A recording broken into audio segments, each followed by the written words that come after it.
The Larry Kudlow Show on the Red Apple Podcast Network. So yesterday, as President and the First Lady were boarding a flight, he took some questions from the media and said, for the first time I've heard him say this, I think, that regime change, overthrow of Iran's government, quote, well, it seems like that would be the best thing that could happen. For 47 years, they've been talking and talking and talking, Trump told reporters following a visit to Fort Bragg. And in the meantime, we've lost a lot of lives, etc., etc. Let's see what happens. I will also say, when I interviewed him earlier this past week, he talked about a deal, as he has. He'd like to make a deal. He doesn't know if it's possible. I suggested to him, do you think a deal with Iran with this current regime would ever really stick? He said, I don't know. I know one thing, they want to make a deal. He believes this. They wouldn't talk to anybody else, but they're talking to me. But it's a good question. A lot of people say no. And I would say that I'd rather make a deal. It's got to be a good deal. No nuclear weapons, no missiles, no this, no that, all the different things, but it's got to be a good deal. And then he criticized heavily Obama and Biden for bad deals, and he's right about that. But regime change is suddenly back on the table, so let's talk to my very dear friend, Ambassador Robert O'Brien, former National Security Advisor in President Trump's first term. Robert is now chairman of American Global Strategies. Robert, do you think he's changing his tune a little bit? Was he sending a signal yesterday, or am I reading too much into the news article? No, Larry, I think you're 100% right, and thank you for having me on this morning. President Trump has a pattern, and you've seen it, I've seen it, we've seen it firsthand, we've watched it in the second term, from a little bit of a distance. He gives the adversary a very good deal, and his preference, as you stated, is to make a deal. He abhors the loss of American lives, especially the loss of American servicemen and women. And so he gives the bad guys a chance to do the right thing. If they don't do the right thing, he takes action. But if they do the right thing, he'll give them a deal. The problem with the Iranians is they've, for 49 years, as you pointed out, they've been punking American presidents, from Jimmy Carter, even Ronald Reagan, who hit him pretty hard with a naval attack. But George W. Bush, George H.W. Bush, Clinton, Obama especially. Obama just surrendered to him, and Biden was much the same attitude. So they don't know they're dealing with a different president, with President Trump. So I think what's happened is he gave them the offer. They're stalling on it. They're extending and pretending and trying to use these negotiations to get past the crisis. And now President Trump is saying, okay, the window's closing. And I'll tell you, when the window closes, it closes. Yeah, that's for sure. He's moving. This particular article I'm looking at, Robert O'Brien, he's moving another aircraft carrier group into the region. The USS Abraham Lincoln is there.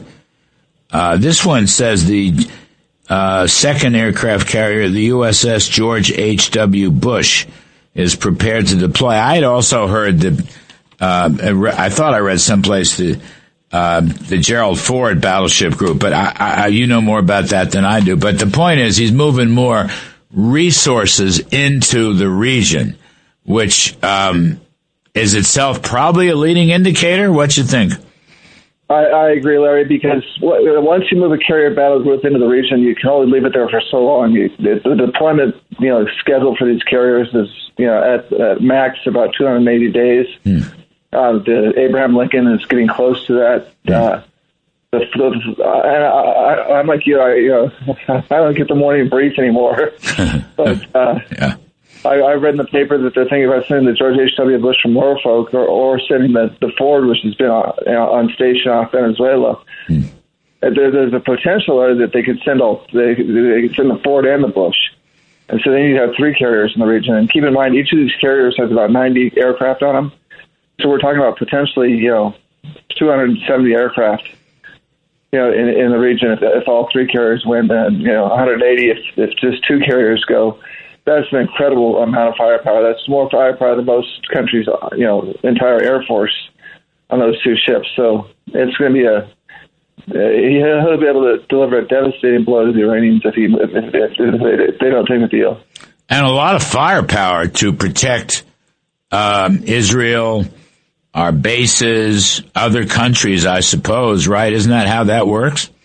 Absolutely. Yeah, because, our fighter aircraft, as we've shown in these past couple of barrages that the Iranians have launched at the Israelis, our fighter aircraft can down their cruise missiles and down some of the ballistic missiles. So my guess is they'll have one carrier in the Persian Gulf region and one in the Mediterranean. They can certainly reach Iran and touch Iran, but also they defend Israel and then the Israeli airspace.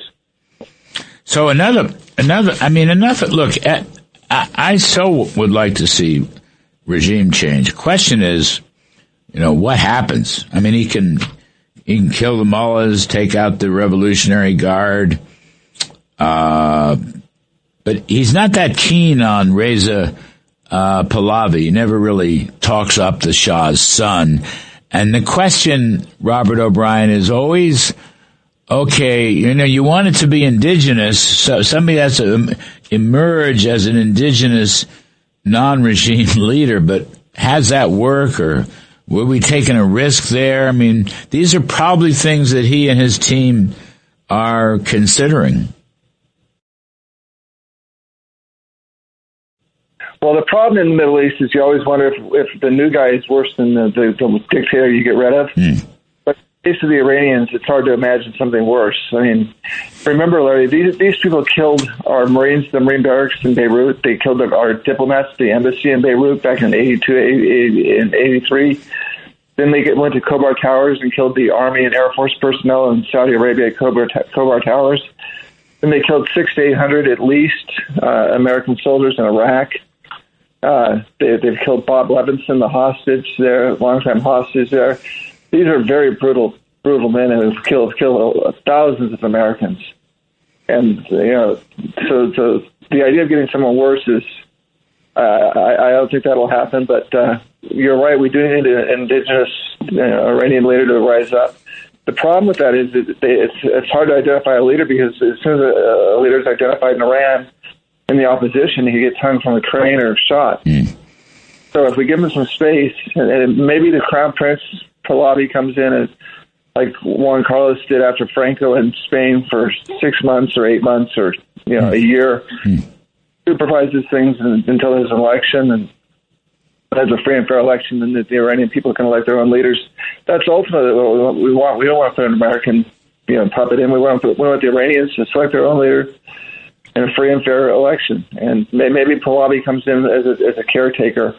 But the point is, these murderous thugs who are there, and by the way, they've threatened. I so admire the president's cool the way he's dealing with this issue, because keep in mind, and you know this, Larry, from our briefings in the first Trump term, these mullahs and ayatollahs have threatened to kill the president. They put out very slick videos showing them assassinating him on the golf course. They threatened to kill his family, his friends, his associates. And the president has put all that aside and is still trying to get a deal with them, because he thinks it's in the best interest of the American people. But if they don't, accede to a good deal and stop threatening their neighbors and our allies in Israel, Saudi, and the UAE, and Kuwait, and all the other Gulf states, then I don't think the president will have any problem pulling the trigger, because these guys have literally threatened to kill him. We're talking to Ambassador Robert O'Brien, who was a former national security advisor in Trump's first term. He's now chairman of American Global Strategies. Robert, what are they doing and thinking in this Munich defense conference? Do they understand the stakes are so high in Iran? I mean, the Europeans have by and large been terrible on Iran. They do business with Iran. They always want a deal. They're backing up the Biden deals, backing up the Obama deals. Many of them boycott Israel's, in business terms. So here they are. The whole crowd of them is in Munich. Meanwhile, the hour of ending the regime in Iran may be drawing close. What can you say about it? Is there anything good to say about Munich? I don't even understand it. No, Larry, these security conferences, Davos, Munich, and some of the other ones, they're kind of a relic of a past age when America called all the shots and gave the Europeans a chance to talk shop at these places.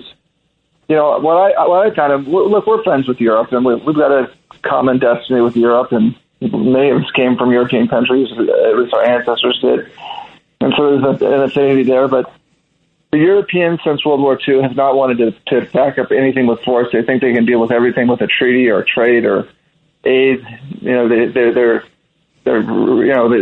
Mugabe and Castro, and they have these love affairs with these third world despots, Maduro, Chavez, the Ayatollahs. I mean, the Ayatollah was in exile in France before he came back. When he overthrew the Shah, he came from France.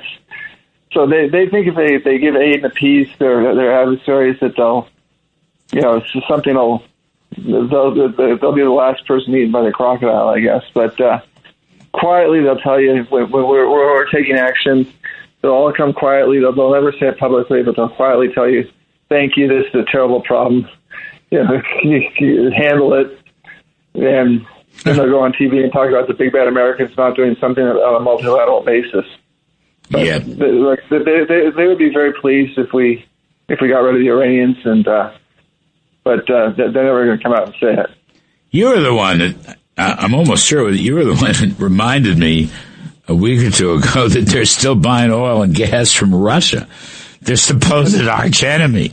I mean, they're buying oil and gas from Russia. They're buying oil and gas from Iran. They're in massive trade with China. Oh my God! And then they want America to defend. They want American taxpayers to defend them from these countries that they're doing these big trade deals with. It's quite astounding.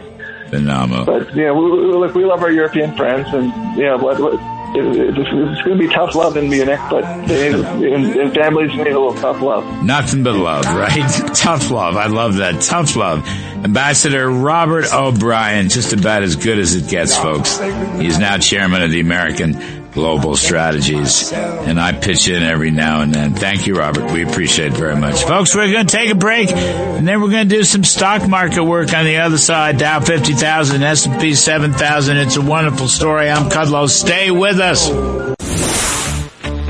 Thanks for listening to The Larry Kudlow Show. You can hear The Larry Kudlow Show Saturday mornings at 10. If you like the podcast, share it with your friends and listen anytime at WABCRadio.com and download the WABC Radio app. Hit that subscribe button on all major podcast platforms. Plus, follow WABC on social on Instagram, TikTok, Facebook, and X. See you next time for a new episode so you never have to wonder. What the heck is going on here?